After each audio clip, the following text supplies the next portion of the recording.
Hello and welcome to Off Track, the lockdown series. After a mid-season break, we are back with 2011 world champion Paul Harrison. Paul, thank you so much for doing this today. How are you guys doing at the minute? It's pretty painful, as it is for everybody. We're all a little bit bored.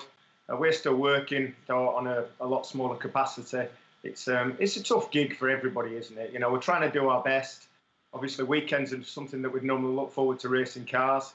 That's not happening, and so we're just leaving the weekend free to have a couple of beers. And at the moment, there's not a lot else we can look forward to, is there? No, but you've clearly enjoyed the sun though today. Definitely. Yeah, well, I've been out a couple of times, and today, I had a bit of a snooze and panda eyes and all that sort of thing. But hey ho, it'll quieten down a little bit. Won't it? A couple of days and be back to normal. It'll be all right. It's just been a bit of like meditation before tonight's interview, clearly. Do you know what I mean? Getting yourself in the zone. Yeah, something like that, yeah. Okay, so let's jump in. There's been quite a lot of debate recently on sort of social media around if we were to have a season this year, what that would look like. Do you have a view on that? Yeah, I think we've got to respect that the promoters have got a commercial interest, and should at any point they feel that they can run a meeting or any form of a meeting, then I think we've got to bear that in mind. With regards to championship events and such, the guys that have got the roof colours have worked hard for those, and so just to come out to showcase them at a few meetings this year, potentially risk losing it, and then I just think that it's shortchanging the drivers that worked hard to get them roof colours. And likewise, if you were to run a championship for a roof colour October, November, then we're going to get back to normal, such as the British and the European next year, hopefully. And so you just get to wear the roof for a short period of time. So I think leave the roof colours where they are. If the promoter feels that they can run some kind of meeting, just the drivers to get their hand in, probably tune the cars ready for the start of next year, then let's hit the ground running. I'm all for that. And would you be comfortable kind of if it was safe and we were kind of saying, yeah, it's absolutely fine to do it, you'd be okay going out racing? I think so, yeah. It just depends how it transpires. You know, if it's just a case of the driver plus one's got to turn up because of such limited numbers at the stadium, it's not going to work. You know, we go stock car racing as quite a big crew of us, and we've got to have a load of fun together. And so that changes the dynamics if it's such limited numbers. And we go, it's nice to see the fans, the travelling spectators. It's nice to see them when we get there. If they're not there, it's not the same type of meeting. It's a different dynamic. And whether it's one that we'd be comfortable with, I don't know. I think we just have to see how the first one went and then decide where we're going from there on a personal level. Okay, brilliant, lovely. I think over your shoulder, is that a world final winning picture over your shoulder? Oh, right, yeah, that's one. Yeah. Okay, good. Just after the World Championship, it might have been a Christmas present or something. Yeah, it's got the trophy on there, and we can just see on the placards, we can just see my dad's name as well, which is it's quite amusing when people come in and start looking at it and say, yeah, Dad's there on the trophy. Yeah. Yeah. Which is good, because it now helps with my next question. So, as I said in the introduction, 2011, you won the world final. 27 years it took you to get there. So do you remember much about the race itself and how you felt afterwards? Yeah, it was a long old slog, wasn't it, trying to get there? Podium positions 5 times was it. And I was starting to think that I was struggling to get over the line. And 2011, I was early 40s, the clock's ticking, and I was conscious of the fact. And I remember the week running up to the event, I went out with a friend, Ian Alden, on the Thursday. I was on the train back. We'd been in London on the train back on the Friday, and he called and said, "How are you feeling about tomorrow then? What do you reckon?" And I said, "Do you know what? I'm feeling flat. It's just not happening for me." And then he put me in touch with a friend of his, a sports psychologist, Mike Finnegan. Okay. And he'd done a bit of work with 1 or 2 sportsmen and such. And he said, just have a chat with him. And I finished up having a telephone conversation with him the night before. And he told me a lot of things that was already in my head. I was already conscious of, aware of and such. But he sort of brought them to the front of my mind. And it's about having a belief, something, just having the confidence to actually get out on track. I mean, I'd had a lot of goes at cracking this World Championship. Yeah. I don't know what happened that night on the Friday night, but World Final day, I just went to the track with a different mindset, and I just felt this confidence that I'd never experienced previously, and it was there. And I remember Richard Kalita interviewing me before the meeting, and the weather was changeable, and I said to him at this point, I think it can snow. I've got belief. I think today's the day. I think, and I remember before the race, we were lined up in the pits and such, and I just felt confident. And we got out on track, and my mindset was different to what it had been. Frank got away at the start of the race, and my car was good at coming good a couple of 3 laps into the race. If you remember, there was several stoppages, each getting 2 or 3, and I was just starting to dial the car, thinking, right, we're ready to go, and then there was another stoppage, and it kept happening, and I was calm and thinking, I'll be all right, I'll buy me time, I'll get my moment. And then obviously got into the race, and it started happening real fast. Dan actually got on me and managed to get a turn of speed right at the start of one of the restarts, came past me, and then he went for Frank big time.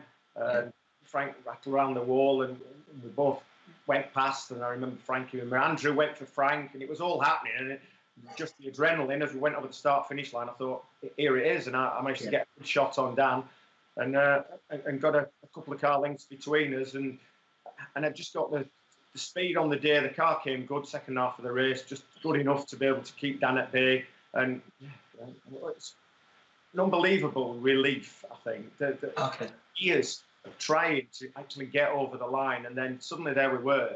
And I remember back in the day watching Alex Higgins win the Snooker World Championship, I think about 82 it was, and he became very emotional as his presentation and everything. And I remember thinking, if I ever got the opportunity, I can't see myself becoming emotional. And I remember just thinking that as I crossed the start-finish line, I just chuckling to myself, thinking, here we are, this is it, this is the moment that I've been waiting for. After all these years, we've achieved it. And yeah, it was the golden chalice. I finally got my hands on it. Yeah, it was everything crossing the line and afterwards in the pits. It was everything that I hoped it would be. It was remarkable, and it's something that I'll forever be proud of. Grateful that I had the opportunity to win the race and put my name on the trophy along with the sport's greatest. It's an awesome feeling, and one, as I said, that I'll be forever thankful for. Did you have a moment when you just kind of sat there on your own at some point afterwards going, I would just wonder what, do you know what I mean? Because people say when you have these momentous things, it's really difficult at the time to remember exactly what was going on and stuff. Well, Andrew Smith obviously was the outgoing champion. He came over to me with the gold wing and said, he lifted it up in sort of triumph, and I stuck it on the car and looked at it and thought, well, there it is, the gold roof on the car. The previous time I felt so much confidence going to a world final was 2005 at Northampton. Yeah.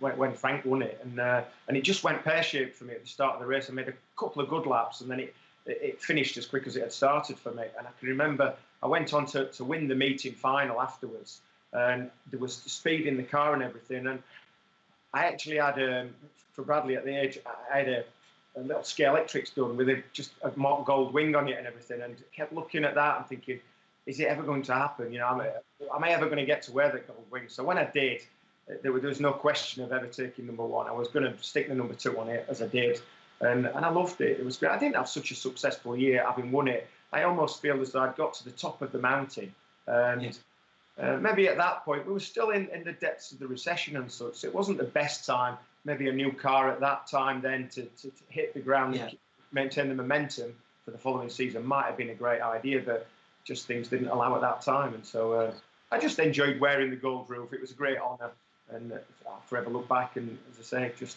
enjoy the memory of being there. Thank you. An incredible story, and clearly, well remembered in your mind. You know what I mean, to relive it. So thank you. I think most people in stock cars know that your story is very similar to your dad's. 29 years it took him to claim that gold roof.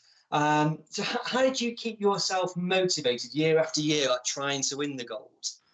At times it was hard because I'd won the British a couple of times, and I stood on the step below John, I stood on it below Peter, and the huge disappointment when you've raced all season for the qualifying rounds, and then you've got through your semi-final and you've got onto the grid and you've had a race and you've finished up on the podium, and that's it for another 12 months. You've got to do it all again, and at the time you do feel a little wounded, but you pick yourself up, you brush yourself down. There were 30 odd other drivers that equally wanted to win that race that didn't.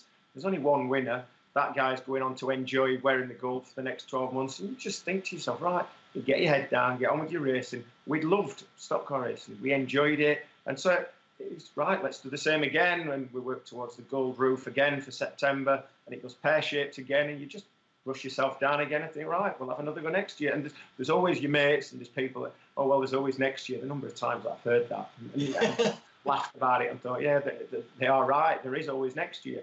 So we plod on and we have another go. Brilliant. So the night at Bellevue when your dad won the gold, still talks about to this day. Obviously, you were there, quite a lot younger than now. But did you realise at the time what a momentous occasion that was in the sport? I think I did. Yeah, I was 13 years old back in '82, and I remember the same going to the meeting, the expectation that was on my dad's shoulders. I'd seen him come close previously. There was the Coventry World Final in '77 that Mike Close won when my dad was leading, and there was a payback from a previous World Final which took my dad out of contention. And I heard all the hard luck stories about '71 when Doug won it, when my dad and he was racing with I think Jim Esau at the time, and they were battling for the lead towards the back end of the race, and it went pear-shaped. So there was all the hard luck stories that I'd heard, and so there when my dad was in '82, he wasn't getting any younger, and he was on the front row, and I'm thinking the nerves and everything. It was, as he crossed the line, people speak now about it being one of the most emotional victories, because I said the story was very similar to mine, but 20 odd years previous, 29 years previous, wasn't it? But it was remarkable then. I remember the party in the bar afterwards, and again, I think for my dad and for the spectators and the team, it was relief as much as anything else. Because when you see stuff on the internet about the greatest world final or whatever, that always seems to crop up as being the one. Just I think for the emotion that kind of went with it, not necessarily the race itself, but what was kind of around it at the time. So Well, a lot of people wanted to see him get over the line. I think they did, and equally, I think it was the same when I eventually got there. I remember finishing second to Andrew. It was the Ipswich World Final, and he put his arm around me. He says, as a fan, I wanted you to win. He said, but as a driver, I've got a job to do. It's to know that your peers are looking at you like that. I think, they want you to do well. Equally, they want to win the championship, but equally, they do feel your pain because we've all been through it. We know what it's like. Yeah, no, brilliant. So a great story, kind of all around there. Your dad got it, you've got it, so it's all good, all good. Yeah. So how did it feel, I guess, to be one of the first second-generation drivers in stock cars? Did you feel a lot of expectation on your shoulders when you came into the sport, with having your dad as who your dad was? It was there undoubtedly, but I didn't particularly feel it. I was a kid at 16, and I was having great fun with a lot of mates going, and we were doing what we loved.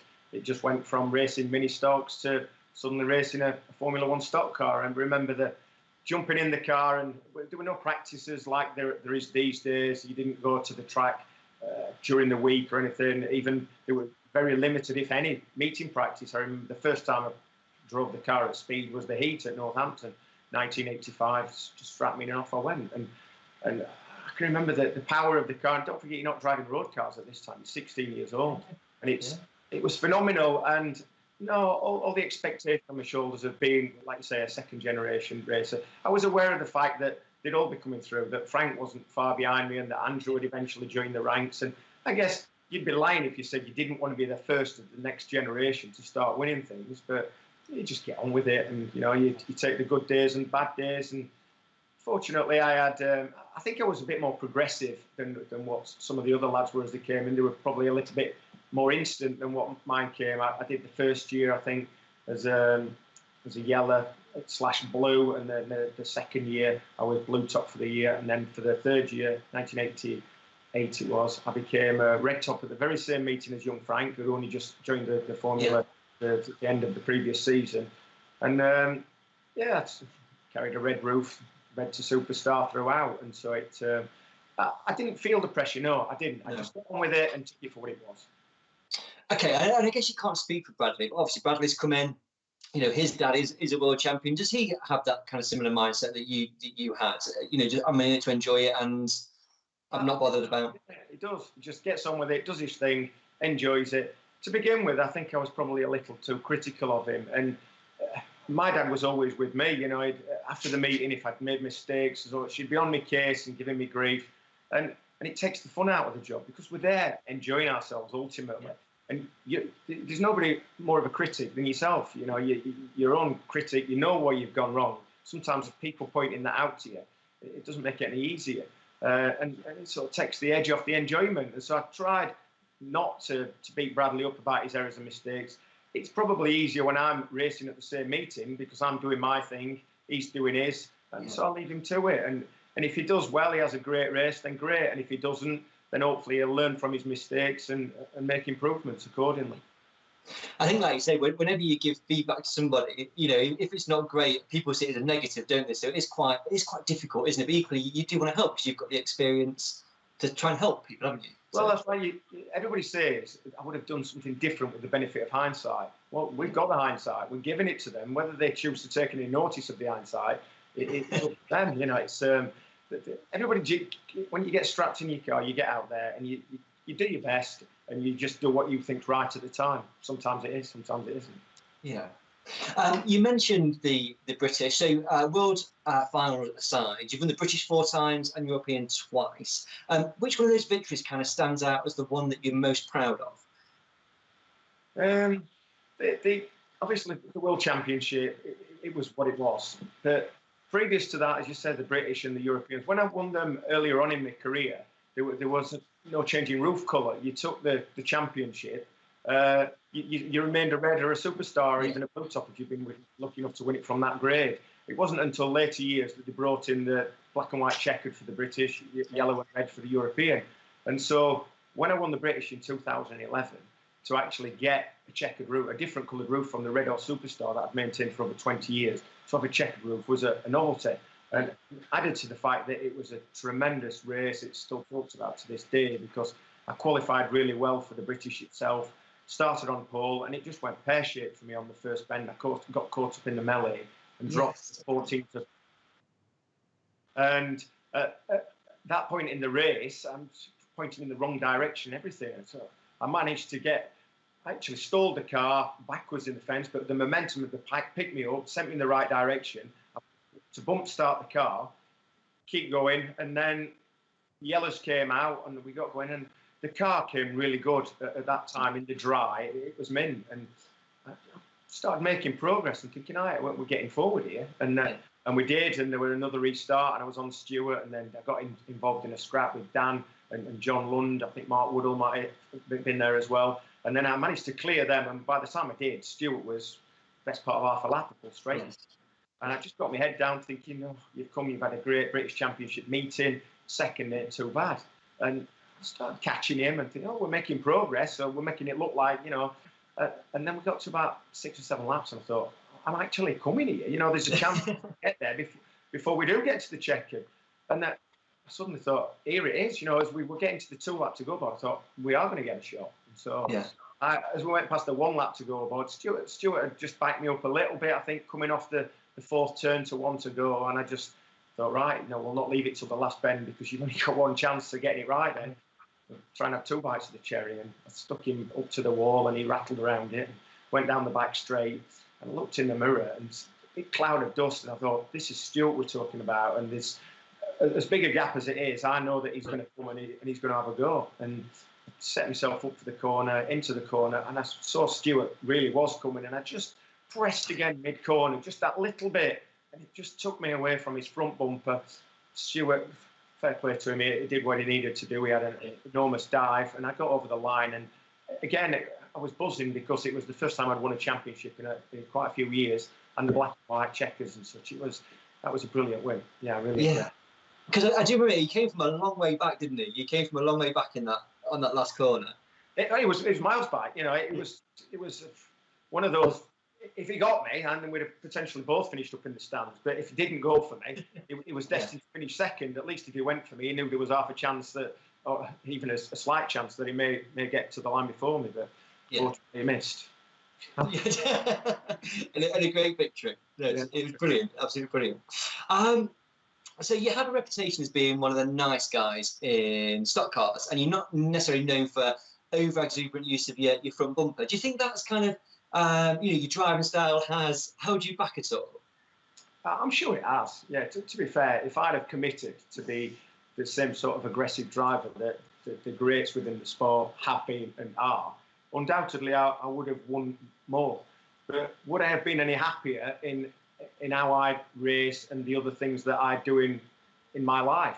I realised at an early stage that to actually be the best driver, of which there's only ever a small handful of drivers that can actually be the number one, the commitment to be that person was huge. And we were always 2 nights a week, guys. We worked on the car Tuesday night, we worked on it Thursday night, and we had a lot of fun going out and chasing the girls and going to the pubs and clubbing and such. And I reckon some of the guys that I were competing against at the highest level, they weren't having as much fun away from racing as I was. I was getting on holiday with the lads and lots of other things. And so it didn't really, I didn't want, it was a conscious decision not to make the commitment that was required. And more of an aggressive approach to driving equals more damage, winding people up, there's payback, more time in the garage, less time doing other things outside stock cars. And I was happy with the ratio of what I'd got for the effort that I was putting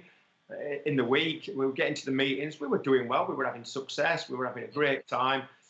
Very rare that my car came off with 2 tractors, and we could enjoy the meeting. We could wander around the pits, we could have a chat with other drivers, socialise at the end of the meeting, have a pint in the bar afterwards. And yeah, to be the best, you need the full package. And I wasn't quite the full package as regards the front bumpers concerned. I acknowledge that, but it was a decision that I'm comfortable with. I don't regret the way that I've driven, the way that I've raced. I'm sure the fans might have become frustrated at my lack of front bumper usage, but I was there to have fun, to enjoy it, and to do it my way, and I did. And yeah, no regrets.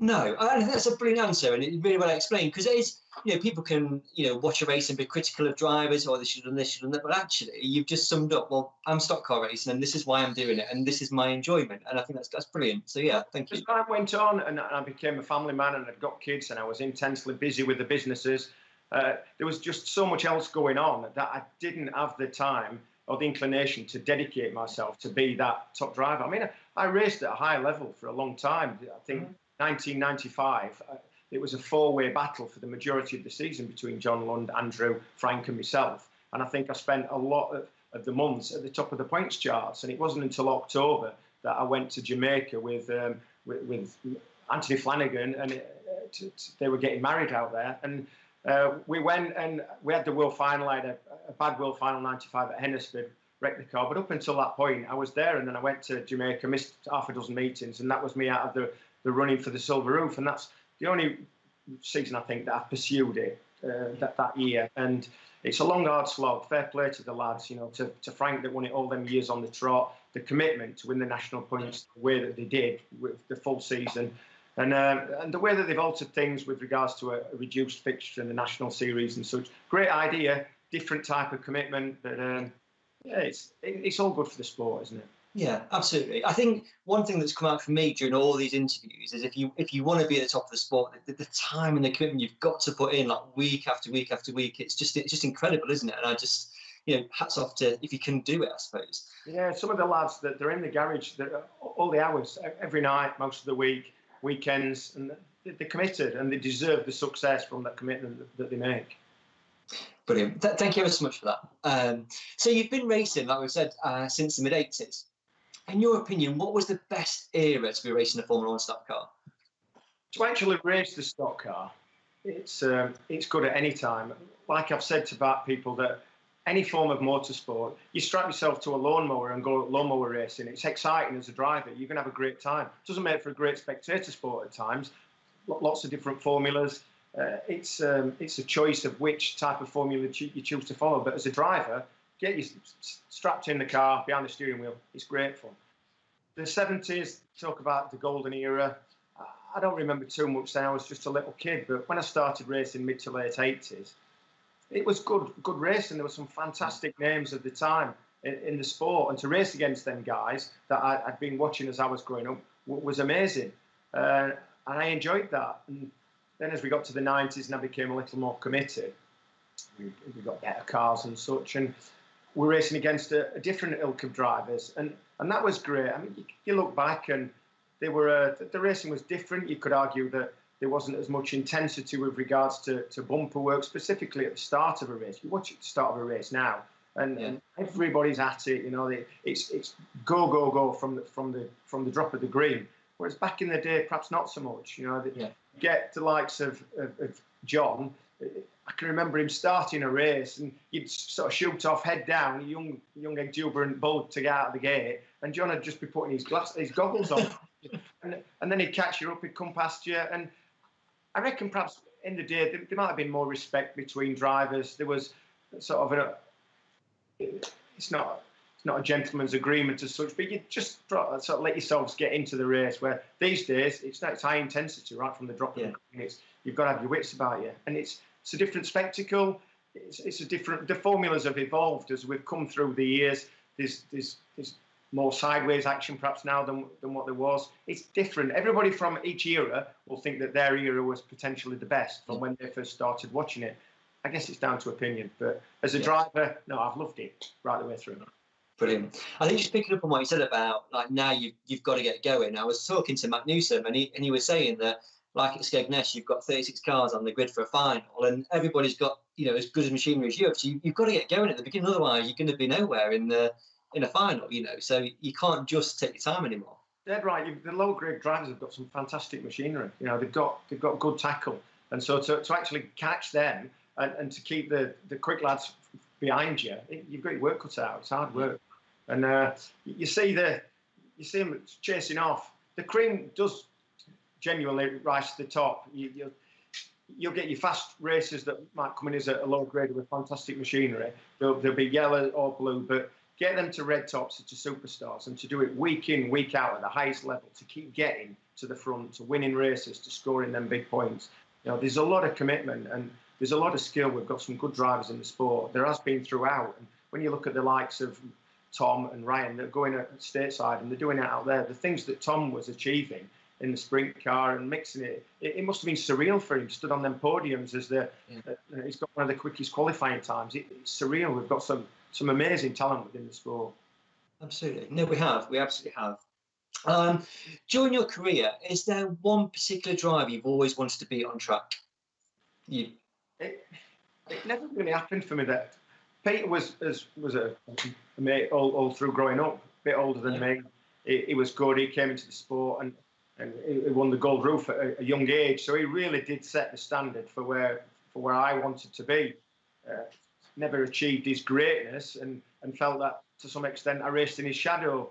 Did I go on track and think I want to beat him? Not particularly. I guess you look around at the drivers that you lined up with and you want to beat them, and ultimately you want to beat the car in front. You pass that car and then you want to pass the next car, and you want to hope that nobody's coming past you. So not specifically, I guess, because Peter was my mate and he was from the same town and such. I guess that I'd like to beat him, but he was always good driver.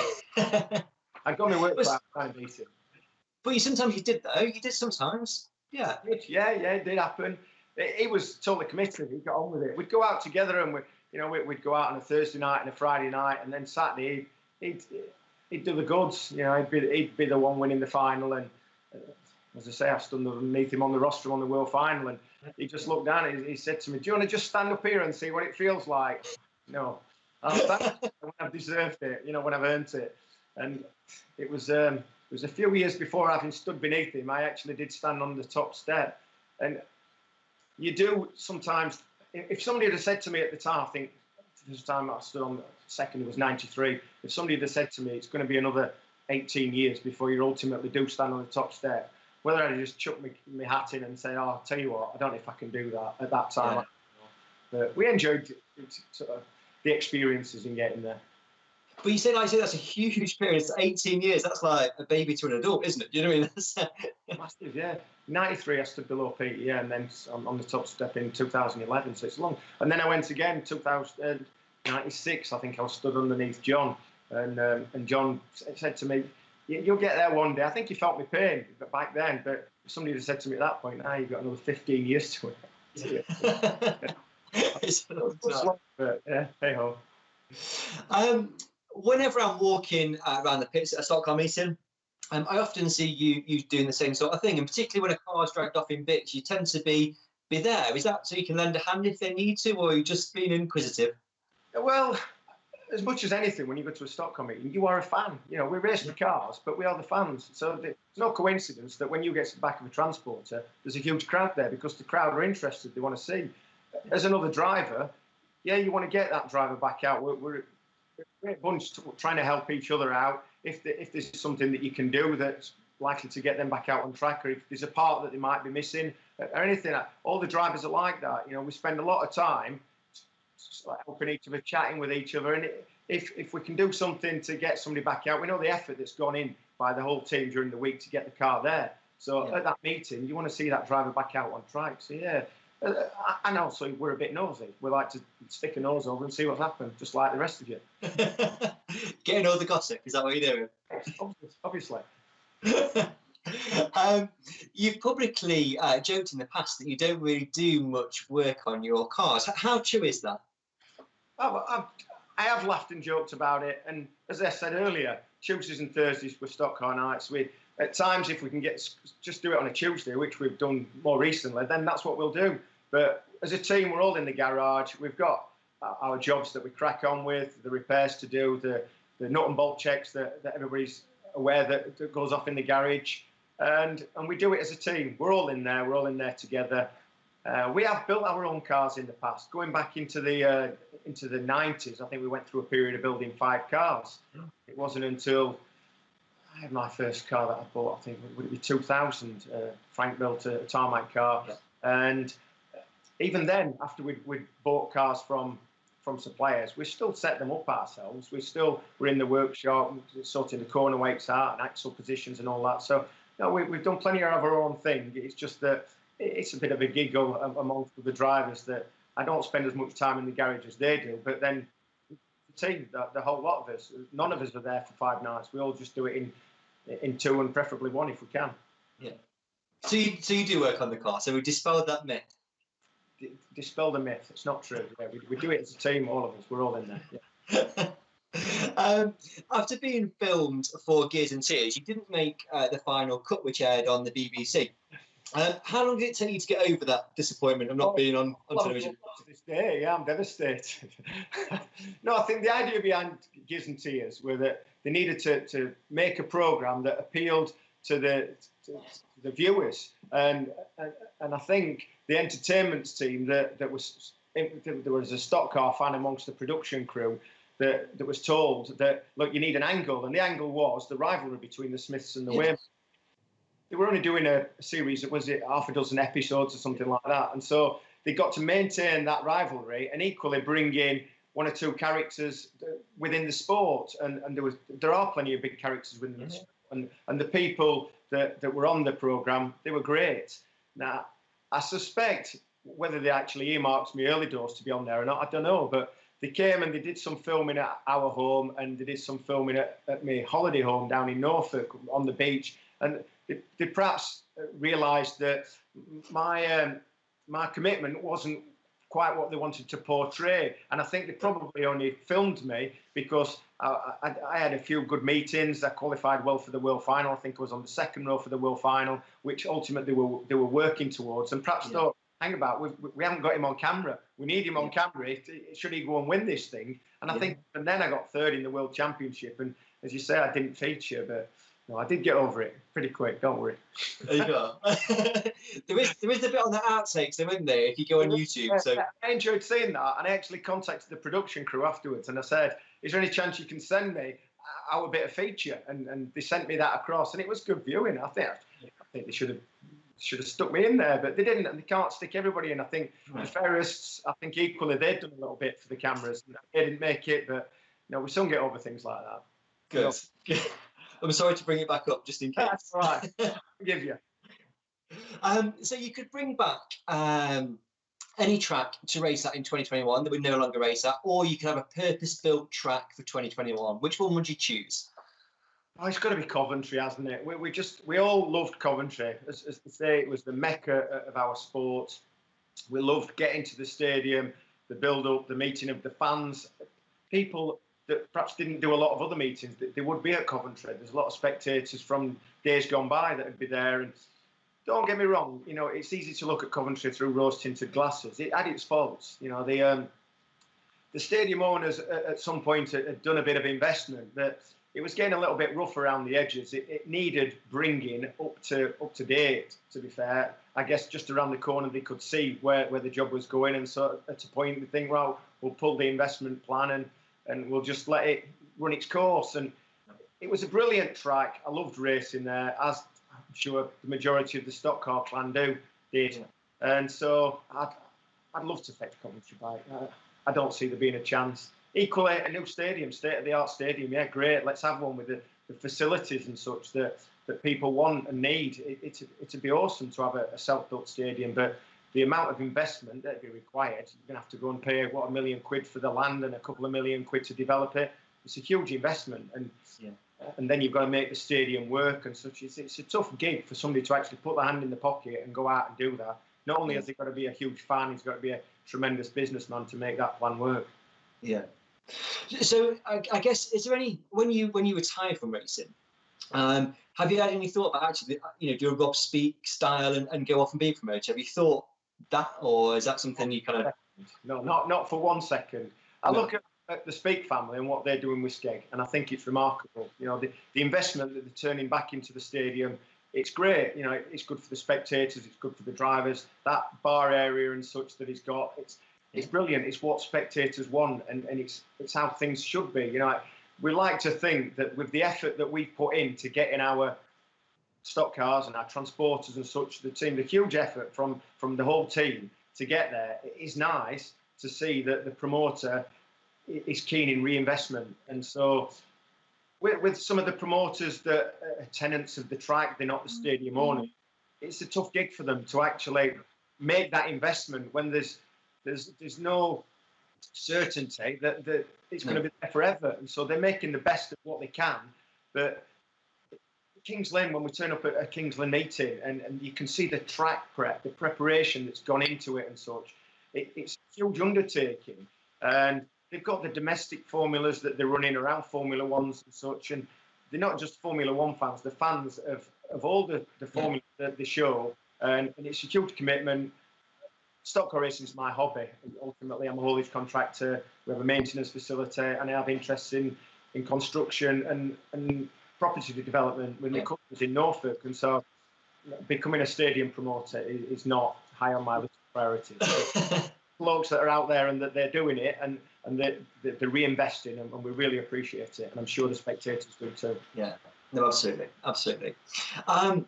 So we're not talking about retirement yet, but you made the decision a few seasons ago to kind of dramatically cut back on your racing, sort of focusing on a bit on tarmac throughout the year. So what was the decision behind that? And also, did you think, actually, I'm just going to retire altogether? I don't think that there was... Ultimately, I've never drawn a line and thought, that's it, I'm ready to retire. If Bradley hadn't been coming through the ranks, then I guess I'd be there. I would have perhaps been at that point a few years ago. But because Brad was hungry for it, we wanted to give him the best opportunity. It's been a fantastic sport, and it's given us so much enjoyment. My kids have been involved from a young age, and so I wanted him to enjoy it, give him the best opportunity. When they closed Coventry, my interest waned. I loved going there, and without it, it just didn't feel the same for me personally. A lot of the other shale tracks I wasn't as interested in, and so I thought, as Coventry's gone, I did enjoy racing at Kings Lynn, but it didn't seem enough to have to maintain the commitment to run a shale car by myself just to race Kings Lynn's. And so I decided to hang up my helmet with regards to shale. But for tarmac, it's a case of that we're going anyway. Brad's going, the team are going, great bunch of friends and family and such, just to hang the car on the back at meetings which I feel as though I want to go to. If I'm not feeling it, we shan't go. But there are certain tracks, certain meetings that want to be that, and so we do. We take the car with us. I'm doing it to enjoy it as and when I enjoy it, and generally I do when I'm there. Which is a brilliant approach to the sport. Which, like I say, it's your hobby at the end of the day. So when you want to. Getting a bit long in the tooth, but at the speed that I do it at, with regards to the commitment that I personally put into the one tarmac car. I enjoy doing it the way that I do it. It would be great, don't get me wrong, to be competing for top honours week in and week out. But no, I've been there and I've done that. And I just feel that the way that I do it now suits my life at the age that I'm at now. And it still keeps you on track, like I say, and you've got fans that come see your race, so it keeps you on track, doesn't it, as well? So that's a good thing. Friends and such that over the years, because we're there, I do enjoy it when Bradley's having a good meeting. When he's not, then you think to yourself, what am I doing here? But if I'm there racing and having a bit of fun myself, then it's all good. Good, brilliant. So aside from stock cars, do you have time for any other hobbies? Hobbies as such, not really. And I go dogging. We've got a cockapoo. We take him out twice a day. It keeps me fit. I don't go to the gym or anything like that. It's something that's never appealed to me. So I'm up in the morning out with the cockapoo, and same again in an evening. Yeah. I read autobiographies. That keeps me interested. I do enjoy that. And holidays, I like going away. Weekends away. I like going out socialising, bars, local restaurants and things. We enjoy that. And holidays, more holidays. We don't seem to get enough of them. You know, I remember, I think it was Mike Baldwin that one day said to his lad, it was Bradley Walsh that was playing the time, he laid on his deathbed, and he said, just remember that nobody will lay on the deathbed and said, I wish I spent more time at work. So you need your holidays, and it's frustrating at the moment in lockdown that we can't be having them. But yeah, we have a great time with the lads. You know, we occasional weekends that we have with them, and yeah, just having a bit of fun and keeping ourselves busy. But stock cars does take up a lot of time during the summer. Obviously, when the season is, it's when you'd like to be going on holiday, and it's sometimes difficult to juggle all the balls without having another full-time hobby. So where's the first place you're going to go on holiday once we're allowed to go somewhere? Well, I'm supposed to be in Norfolk now because we've got a place down there, and we've already missed a trip to Tenerife. We like it out there, and we've got a friend's 50th coming up, and we're supposed to be off to Spain in July, and we just had notification from Ryanair the other day that that's cancelled. And then we've got Cyprus in September. Isn't it going to happen? And the stag do's and such that were planned, it's frustrating for everybody, isn't it? Yeah, of course. Yeah, absolutely. We have to get away and do the things that we enjoy doing, but I'm sure that they'll sort of vaccine out and we'll get there eventually. Yeah. Well, my daughter, who's 4, keeps saying, Daddy, are we going on holiday? And it's like, yeah, but I don't know when. Just it's really hard. It's really hard. It is, yes, it is. But we're all in the same boat, aren't we? Yeah. And doing things like this, it's keeping people talking. It's and it's good to talk to you. You know, it's a change of conversation because everybody's tied up in the house and such and staring at the same 4 walls and that. So yeah, good. Good. We're same time tomorrow. Yeah, see you then. Best and worst thing about Formula 1 stock cars? It's great that it's a weekend sport. I know that you go circuit racing and such, and they have to get there for the qualifying and the practicing, and they have to be up at the Cracker Dome for scrutineering and things like that. We always worked on a Saturday morning, so the fact that we could finish work on a Saturday lunchtime and then we could get off and go racing, we could race twice over the weekend, gets to Sunday tea time, we come home, and we're back to work on a Monday morning. So the fact that we can do that has always been very appealing. It's a great family sport. My kids have been brought up through the sport, as was I. And so the socialising side of it with friends and family that we've always done, I've always enjoyed that. And we're boys with 600 brake horsepower toys. We're out there. It's an adrenaline rush. You know, it's fabulous to be out there on the track, strapped in and going out and racing the car. And the adrenaline rush that you get from it's great. And so there are lots of positives within the sport. You know, I think it's great seeing the same faces week in and week out, the people that are buzzing for the stock car meeting and looking forward to it. And we're going out there, we're putting on a show and giving the entertainment to the crowd. I think it's a great sport. I think it's the package that we offer. I think it is great. There's nothing wrong with the sport. I think it's good, and I think next year when we get back to where we were, I think it's got a lot to offer. Yeah, I agree. So the worst thing, though, the worst thing. Once once we get to the stadiums, it's a little frustrating at times to see that you turn into the stadium and you've got a nice bit of transporting kit and you've got a great car that you're winching out of the back and you're winching it into a great puddle in the middle of a quagmire. Can be a little frustrating at times, to say the least. And if you get bad track prep, you think, I've been in the garage and we've sorted the car out for the track, and it's not great. It's almost as though at times it's been an afterthought. Come on, guys.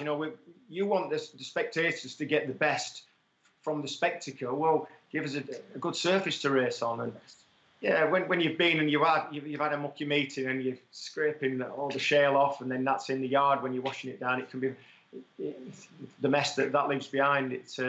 But I tell you what, there are a lot more positives than there are negatives. Absolutely, there are.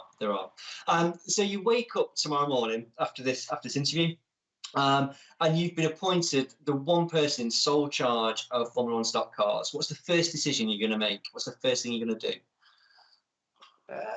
I think we know where we're at. We've got a fabulous committee that are looking after our sport and trying to take it into a direction which we believe that it should go. And I think what we need is like a tsar of stock cars that isn't a promoter, because the promoters have got a lot on the plate. So I think Dean Wood once told me over a bank holiday weekend that his different tracks, he's got something like 12 meetings going on. Okay. It's difficult for him to be able to promote the sport. He's a promoter, he's a stadium owner. Realistically, if I was in charge, I would like to say, right, we need somebody that is going out there to find it as a new audience. The spectators, it can be a travelling community. We see the same faces week in and week out. And we offer a fabulous spectacle. You get huge crowds at Formula One motor racing events, and they get excited when there's a little bit of overtaking. And we've got that in abundance. It's a fabulous sport. There are certain factions within the sport. You guys doing what you're doing, you're attempting to promote. Take my hats off to you. And we've got drivers within the sport, the likes of Paul Hines. They're doing their bit, but the businessmen, they're trying to run their own businesses. They're trying to race a Formula One stock car. We haven't got time for that. We need somebody that can take it out there and say to the promoters that this is what we expect from you. We want minimum standards, the facilities and such, what we need, because it's a competition for the working man's money. Yeah. Once upon a time, back in the day, there wasn't a lot of competition. You could sit in a smoky room of a pub, or you could go to a cinema where you were cooped up. Go to an exciting stock car meeting, you were going to do that. But when you're up against your massive multiplex cinemas, your beach bars and restaurants and your bowling alleys, there's a lot of alternatives. And I think whilst the sport has evolved, I think the stadiums, many of them haven't. The stadiums that we're racing at or have raced at, they were built in the 20s, the 30s, the 50s, so on and so forth. And whilst we've evolved, sometimes they haven't. And I think to get the promoters on side and say, look, we've got a fabulous package of what we do. Come on, guys, get with the programme. I think whilst sometimes they might look at us and say, well, we need something more from you guys. Well, we've got a great package. Just you need to put the bums on seats. Guys, it's your turn. Yeah, that absolutely makes sense. Yeah, it is, like I say, you've got this package of sport. It's how you get people to come and see it and how you tell people about it, because it's that thing, isn't it, in stock cars, it's the best kept secret. That's kind of a running theme, isn't it? How do you get it out there as well? Yeah, definitely, because you'll get people that will say, I did hear of it as a northern sport back in the 70s or 80s. I haven't heard much about it since. And then somebody will take them to a meeting and they're like, where have I been? Why have I not seen this before? It's amazing. As I say, it's the noise, the spectacle, the thrills and spills. It's what people want to see. And it's all there in front of you, under your nose. It's not like a Formula One car that goes whizzing past and a few hundred yards behind the second place man and then the third place man. It's happening right under your nose. It's there to be seen, and it just would be good. How you get it out there, I don't know. As I say, we need, I think, a person that picks it up and takes it, a promoter that looks after the welfare of the sport. Brilliant. Thank you very much. And a great view. Thank you for that. Slightly taken off a different tack. Funniest moment in stock cars?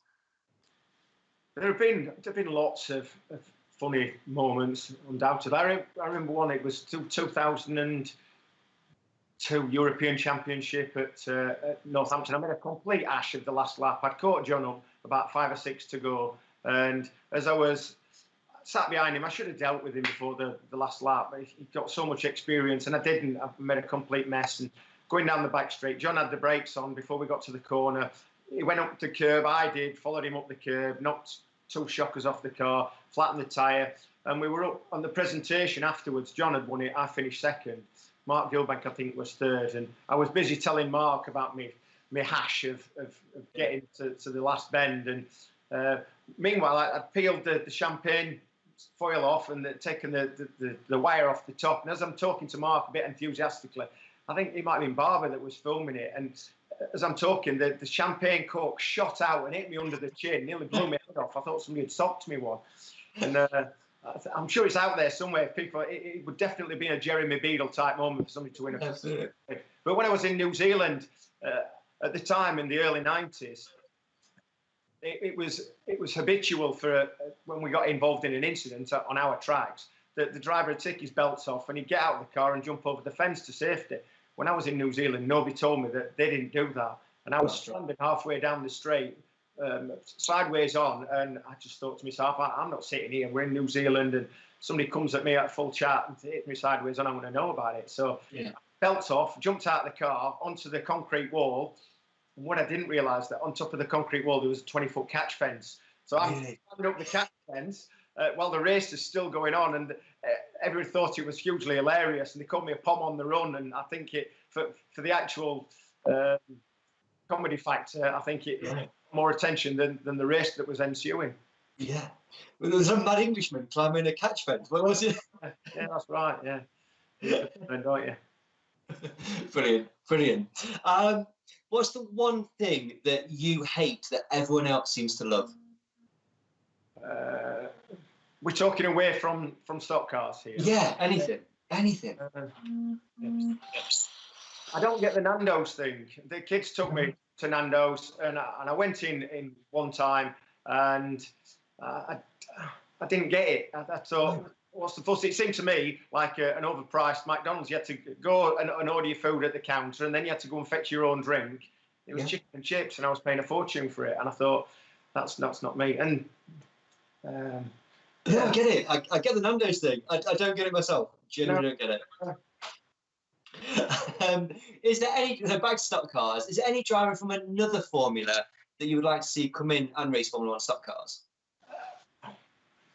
Not particularly. No, I'm quite happy with the guys that I race together. There's enough competition out there. That'll bring you more into the sport. There are some fabulous drivers within other formulas, and people might question why don't they come into Formula 1, but I get why the guys do what they do. You have a Formula 2 stock car and you can race it from the shed at the side of your house, from the garage, from the double car garage, and you don't need a big transport. You can stick it on a trailer. And Gordon, obviously, you'd look at Gordon Moody and think he'd make a fabulous Formula 1 driver. The guys from Formula 2 that have come in, your Rob Speake, your Nigel Green, your Mick Soda, they've all been very successful. Gordon would be the same, but he lives up in Scotland, and it's enough of a commitment for him to travel, so I can understand why he doesn't. And then you look at the top drivers in other formulas. Diggy Smith, for instance, has he ever raced a Formula 1? It'd be great, but they race their formula, they do things their way, and they enjoy what they do, and I get that. And so, am I bothered about seeing them in a Formula 1? No, I'll leave them to what they do. They're doing a good job. And have you had a desire to go and race another formula, or have you always been actually just Formula 1? Well, I've always raced Formula 1, but I have often thought, do you know what, I could have enjoyed getting strapped in a Formula 2 and going having a bit of fun. That saloon log, that just looks like it's for, well, it looks so intense. That how on earth they don't walk around with stiff necks, I have no idea. So saloon's not for me particularly, but Formula 2, I wouldn't have minded having a go at that. But it was just, I was so busy with Formula 1, it never really an option. I wanted to practice in one, but only did a few laps. The fuel pump acting on the car that I was out in, but it felt good, felt more zippy like a go-kart, a lot more controllable than a Formula 1 that can be a bit of an animal at times. But the desire to race one, it'd have just been an odd meeting, I think. It'd have been a novelty thing rather than a commitment to anything else. Yeah. Okay. And do you have any pre-race rituals or superstitions? Anything you do? Nope. Nothing. Just strap myself in, make sure the belts are tight. I get a lot of people laugh at me because I'll take the film out of the roll-off and I'll sit there and clean the roll off, wind it back up again, stick it back in my goggles. And it's not a ritual or anything. It's probably me just being frugal, thinking I've only had a few pulls on the roll off. I don't chuck it away, so I just give it a wipe down, roll it back up and stick it back in. But as regards superstitions or anything like that, no, not really. Make sure the steering wheel's on. That's always the last job. Before we get going, just double check, because it once came off in my hand. And I've got Kev Smith behind me. So it's bad enough when you saw Kev Smith in the mirror in the mind when you've got a steering wheel. It wasn't a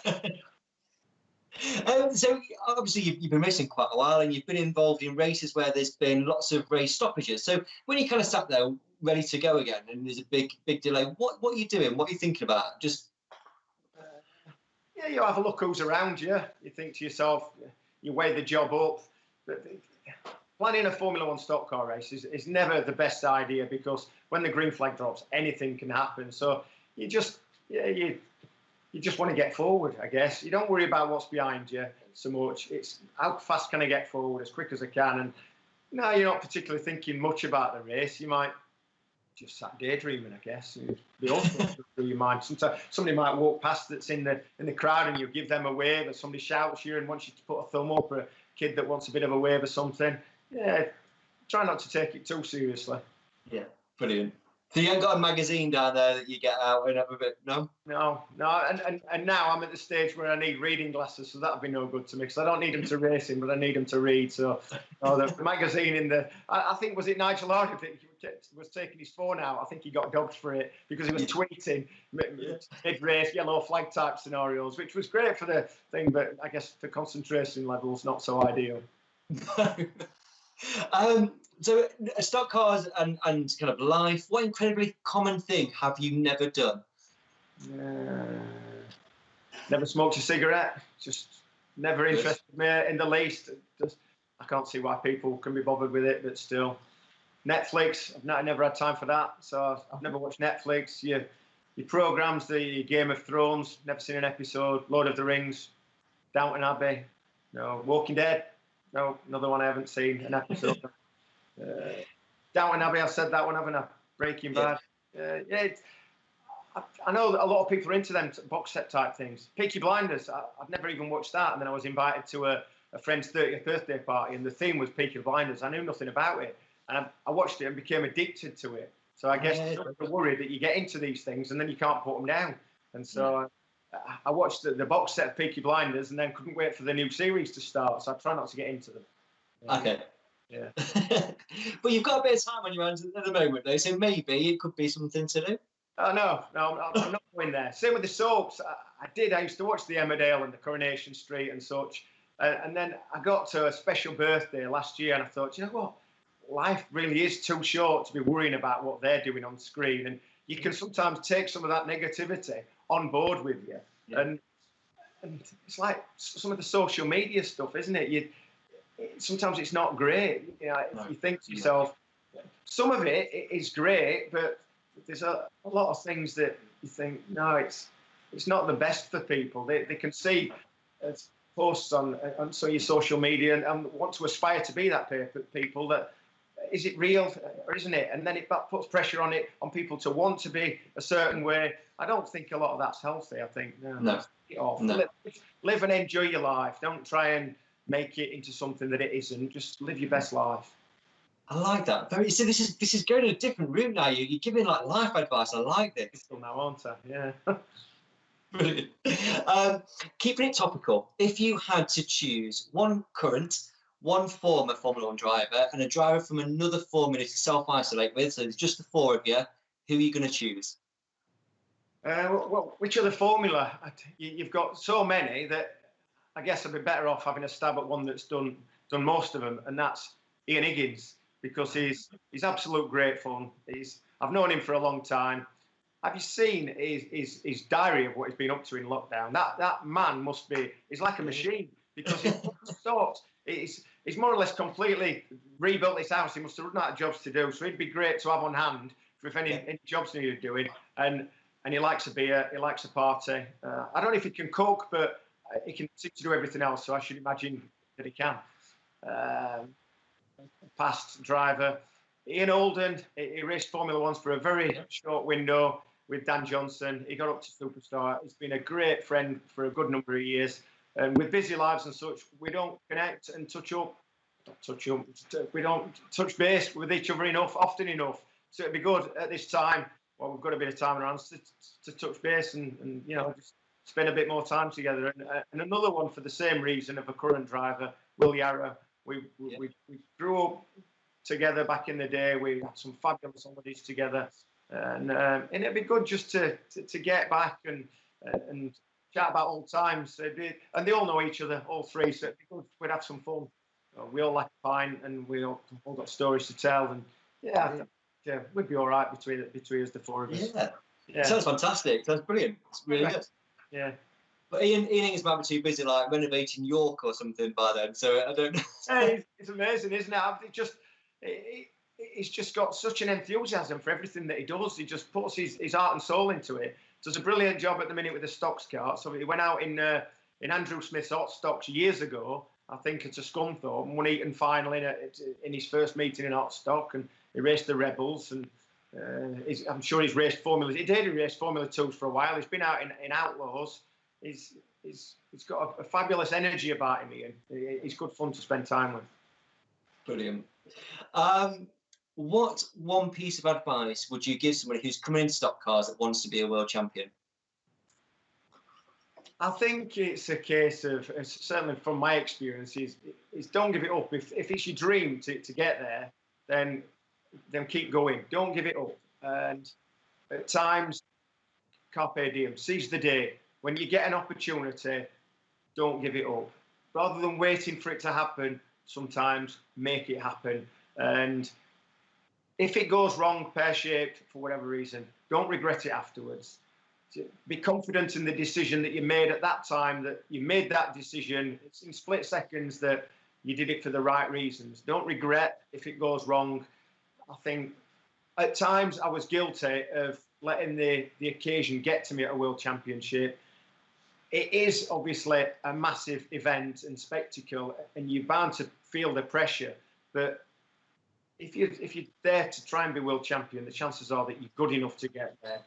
It is another race, and there are certain people that have managed to sort of embrace that and gone on. You look at John, to have won it as many times as he did. He's probably a better one to give the advice of to somebody that wants to be world champion than me. I've managed to win it once, and he's won it 9 times. So Peter, he's another one. He's won it lots, and they would say it's steely grit and determination. And I'm sure at times they've gone for the move, and live to look back and think that was a good move in the race. I'm glad I did that.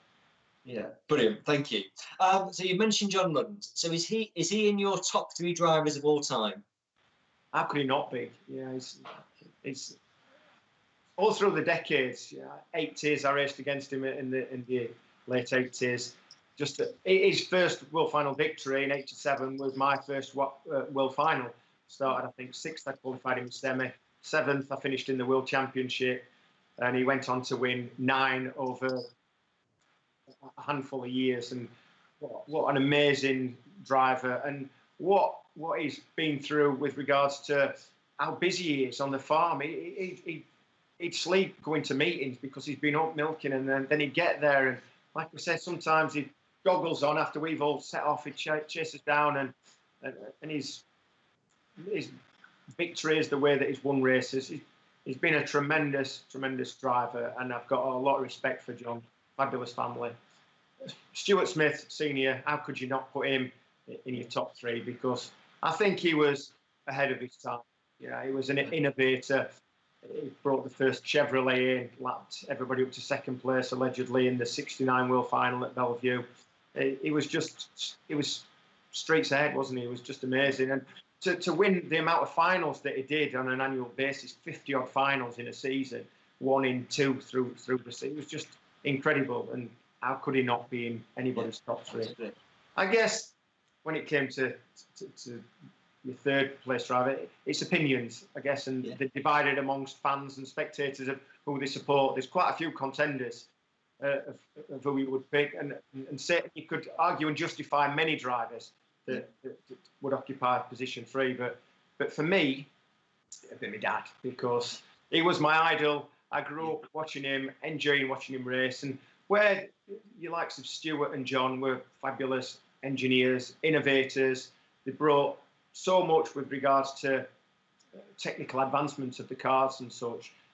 My dad was never particularly technically minded with regards to setup. He'd have his mechanics and team that do that for him. My dad really didn't spend time in the garage, and his men around him would say, well, what do you want the car to do? What's it doing? What's it not doing? And I think he'd got a raw talent for being able to just drive the car. I think the other guys knew the ins and outs, upside down, back to front of the car, and what to alter to be able to make it fast. And I think my dad was just a huge talent with regards to, I think it was a raw talent. And he, Brian Gilbank said to my dad before the World Final in '82, they told me that Brian said, what do you want the car to do, Willie? You're going out there. And he says, I want it to be fast in a straight line. And Brian said, well, it's little stagger, then it calls for little stagger, but it's going to be a right handful when you get to the end of the straight to get down the corner. And my dad said to Brian, you get it down the straight, don't worry about the corner, I'll sort that bit out. And there it proved. It was fast in a straight line, and it did its job. But yeah, for me, Willie Harrison, he occupies a position within top three every day of the week.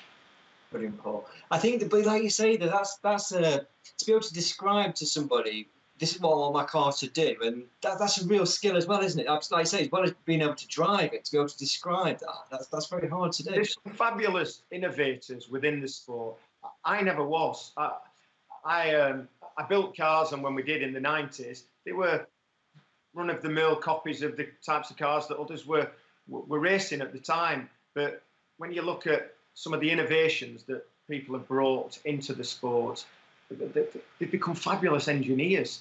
You look at they bring the new cars out of the back of the transporters, and it's incredible, the presentation and the attention to detail and what they've done. And these blokes they've come up with new ideas. As I said, the drivers that have been to America, the States, and they've obviously picked up ideas there. The guys that have been out to New Zealand, and they've come back and they've adopted some of the suspension setups to the cars in this country. They've done amazing things to the cars, and the sport has evolved as a result. And I think the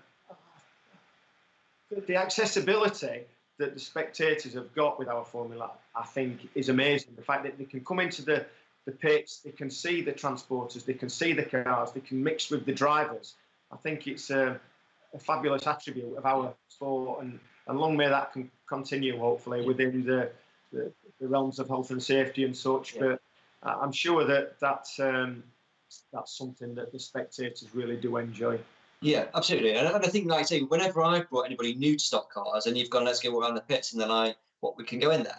People can't fathom and understand that you can get so close and see people like yourself, just meet and talk to people like yourself during the race meeting. People have got little kids with them, and the excitement on the kids' faces when they're asking for your autograph, and then they're having the pictures taken, and they jump in the driver's seat and such. It's all brilliant, and it sort of makes our oval circuit community, it makes it unique. And I think there's a huge travelling base of fans, as I say, and that's the sort of thing that they like and enjoy.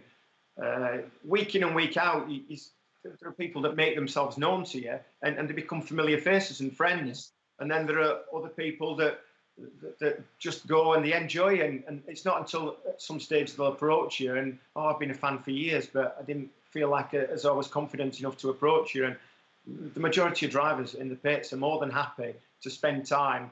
Obviously, they can be busy. They can have got their heads down. They can be in the zone, and if they appear to be sometimes rude and ignorant, that's not the case. They're busy headspace. They're thinking about the setup and such. But most drivers have got time for the fans. Yeah, they appreciate it. They appreciate that these guys are there and that they're interested as they are.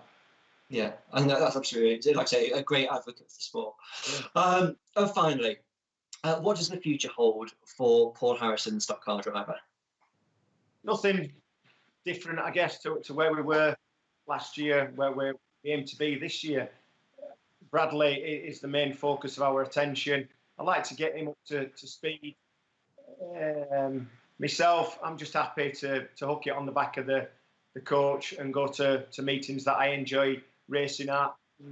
More of the same, I think. I've no immediate plans to retire. I think, to be fair, it still keeps you fairly active, keeps you fairly fit. The fact that you know you've got to be to get in the car. I know Peter said to me after he retired, he one or two meetings in Holland, and he said that just what it took out of you was a surprise to him, having been out of the sport for so long. So whenever you realise that you've got to maintain a certain level of fitness, then it's got to be good for you, hasn't it? Oh, that's what I keep telling myself as a reason that justifies why I keep doing it. But I only do a dozen or so meetings, and the team and such, they enjoy helping me get the best out of our equipment that to some extent is not quite as technical as some of these supercars that I'm racing against, but we can still give them a run for the money on our day.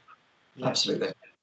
Paul, it's been an absolute pleasure talking to you this evening. Thank you so much for your time. Before we go, is there anything you'd like to add at the end?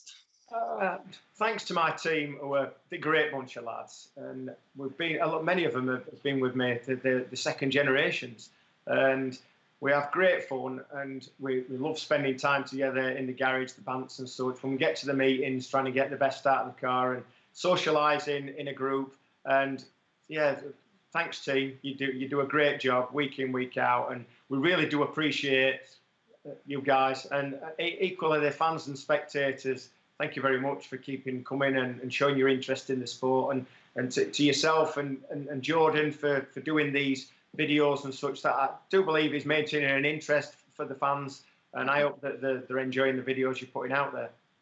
Brilliant. Paul, thank you so much for your time. Hopefully you'll see you at a track at some point this year. Fingers crossed. Fingers crossed, yeah. All right. Yeah. Cheers, Paul. Thank you. See ya.